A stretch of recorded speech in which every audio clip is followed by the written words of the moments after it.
नमस्कार. ठाणे वर्तमानमध्ये मी नितीन बोरसे आपलं पुन्हा एकदा हार्दिक स्वागत करतो. सादर करीत आहोत आजच्या ठळक बातम्या.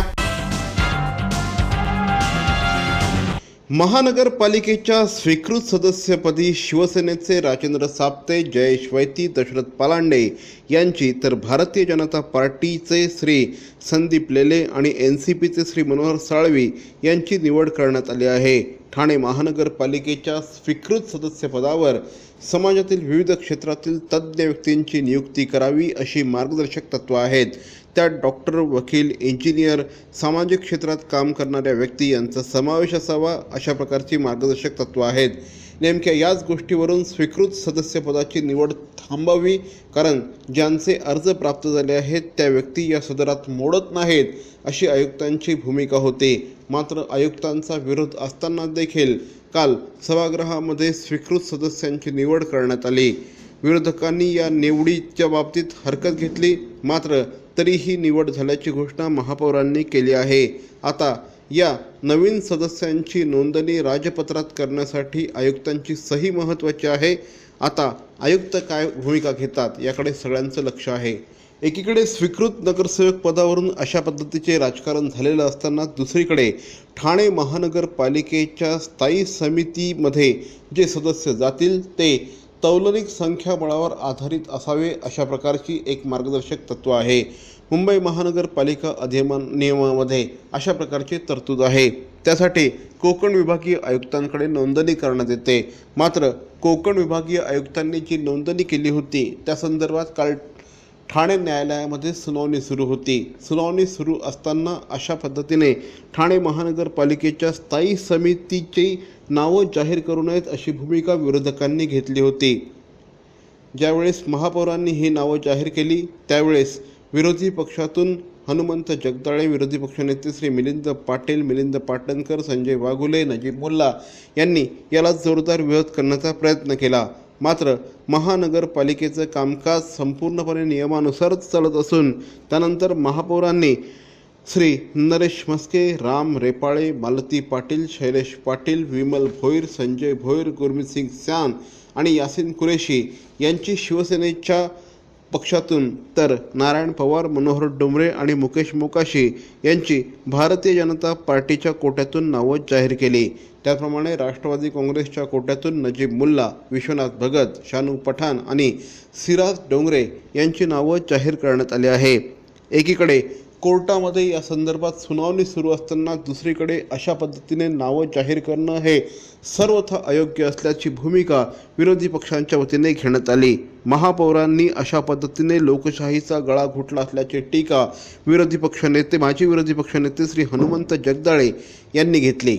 ठाणे महानगरपालिकेच्या सर्वसाधारण सभेच्या मान्यतेनेच आजच्या स्थायी समिती सदस्यांची नियुक्ती करण्यात आली आहे. त्यामुळे कुठल्याही प्रकारचा चुकीचा कारभार करण्यात आला नसल्याचं यावेळेस महापौरांनी सांगितलं. ठाणे महानगरपालिकेचा कारभार सुरळीत चालावा या दृष्टिकोनातून उचललेलं हे सकारात्मक पाऊल आहे अशी भूमिका देखील महापौरांनी घेतली आहे. ठाणे महानगरपालिकेमध्ये आता सत्तेची लढाई सुरू झाली आहे. सत्तेची ही लढाई सत्ताधारी विरुद्ध विरोधक अशी नसून सत्ताधारी विरुद्ध प्रशासन अशी आहे आणि त्यामुळेच शिवसेना आणि आयुक्त एकमेकांच्या समोर उभे टाकले असल्याचं चित्र सध्या ठाणे महानगरपालिकेमध्ये स्पष्टपणे दिसून येत आहे.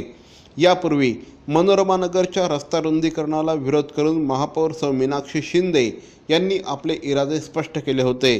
तर आयुक्तांची शिफारस नसताना देखील सभागृहामध्ये स्वीकृत सदस्य नेमून शिवसेनेने प्रशासनाला डोईजोड होऊ देणार नसल्याचं आपल्या कृतीतून स्पष्ट केलं आहे. निवडणुकीपूर्वी शिवसेना आणि आयुक्तांचे उत्तम संबंध होते. मात्र प्रशासन सत्ताधाऱ्यांना डोईजोड झाल्याचं महापालिका वर्तुळात सातत्याने बोललं जात होतं. मात्र आता हे चित्र पूर्णपणे बदलून टाकण्याचा प्रयत्न शिवसेनेच्या वतीने होताना दिसतो आहे. महापौरांनी तर अगदी पहिल्याच दिवशी आपले इरादे स्पष्ट केले होते. कोणत्याही परिस्थितीमध्ये प्रशासनाला डोईजड होऊ दिलं जाणार नाही असं स्पष्ट प्रतिपादनच महापौरांनी केलं होतं. अर्थात वरिष्ठांच्या पाठिंब्याशिवाय ते शक्य नाही. कदाचित मिळालेलं स्पष्ट बहुमत हे त्यामागचं कारण असावं. एक मात्र खरं की आगामी काही दिवसात प्रशासन विरुद्ध सत्ताधारी हा संघर्ष अधिक टोकेरी बनलेला दिसणार आहे। आता दोन चाली सत्ताधारी शिवसेना खेळली आहे। आता प्रशासन आणि पर्यायाने आयुक्त काय करतात, कशा पद्धतीने उत्तर देतात हे बघणं औत्सुक्याचं ठरणार आहे। निसर्गातल्या कणाकणात ईश्वराचा वास, फुला फुलातून दरवळणारा मोहक मंद सुवास, याच सुगंधातून वसे पूर्णत्वाचा ध्यास। देवभक्ती अगरबत्ती दे आनंद हमखास। विविध सुगंधात उपलब्ध पितांबरी देवभक्ती अगरबत्ती आजच आणा घरात।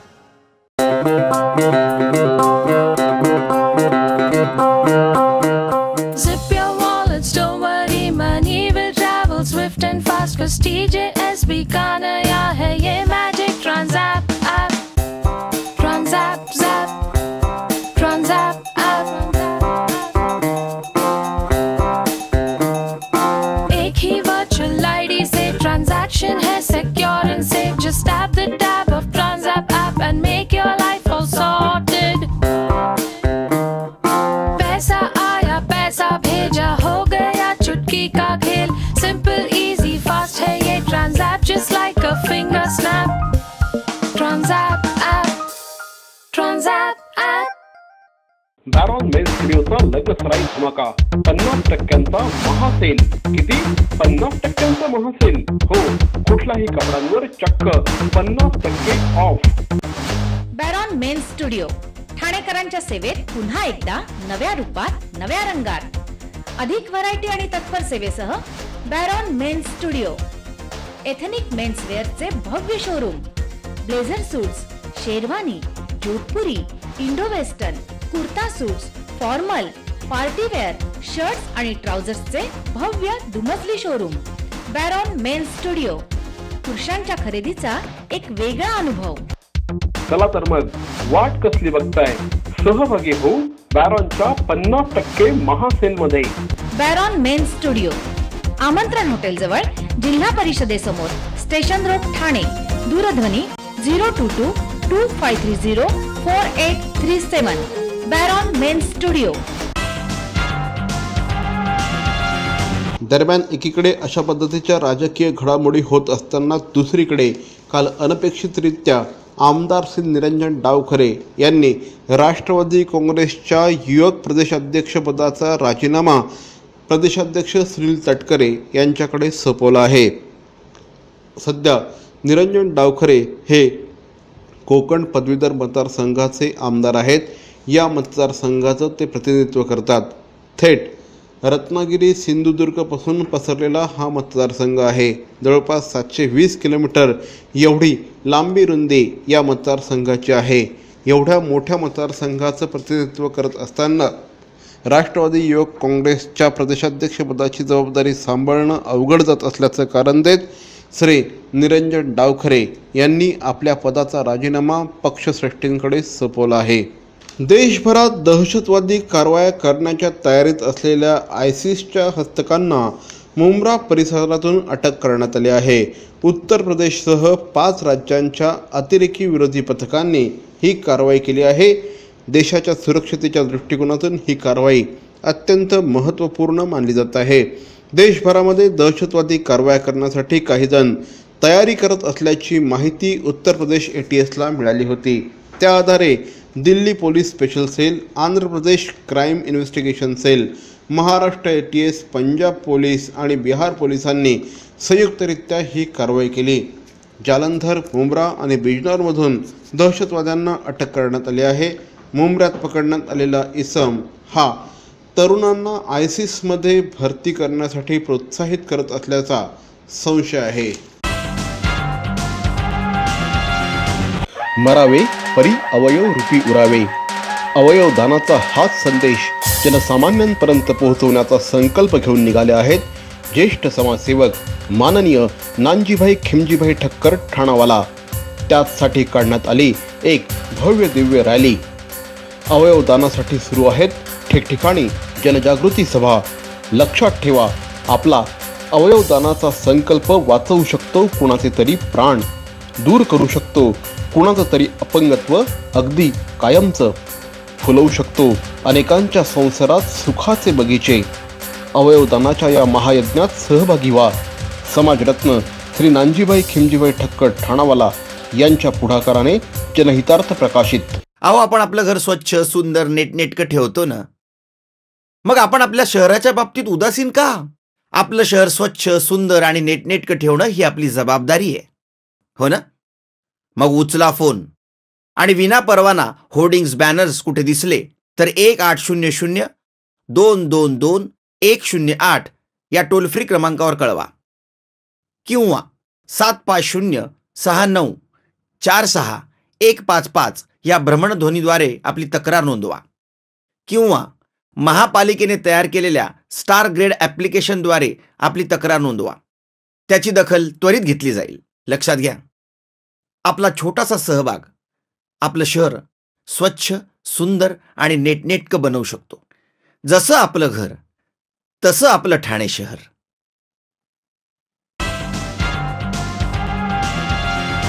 मुथूट फायनान्स या कंपनीच्या ठाणे कार्यालयावर दरोडा घालण्यासाठी आलेल्या एका आंतरराज्य टोळीला ठाणे पोलिसांनी जेरबंद केलं आहे.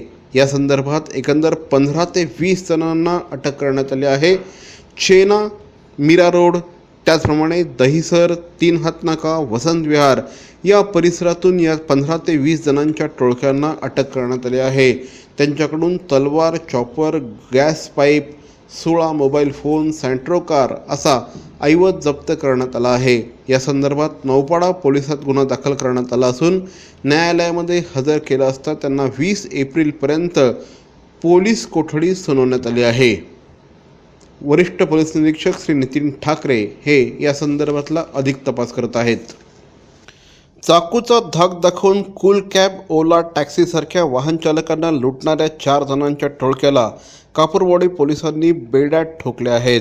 ऐषाराम आणि मौज मजा करण्यासाठी चाकूचा धाक दाखवून कॅब चालकाच्या मोबाईल, घड्याळ, पैसे यासारख्या किमती वस्तू हिसकावून रफूचक्कर होणाऱ्या या 4 जणांच्या टोळीला पोलिसांनी गजाआड केला आहे. या आरोपींनी आत्तापर्यंत अनेक कॅब चालकांना चाकूचा धाक दाखवून लुटत मोठा हात मारण्याचा प्रयत्न केला होता.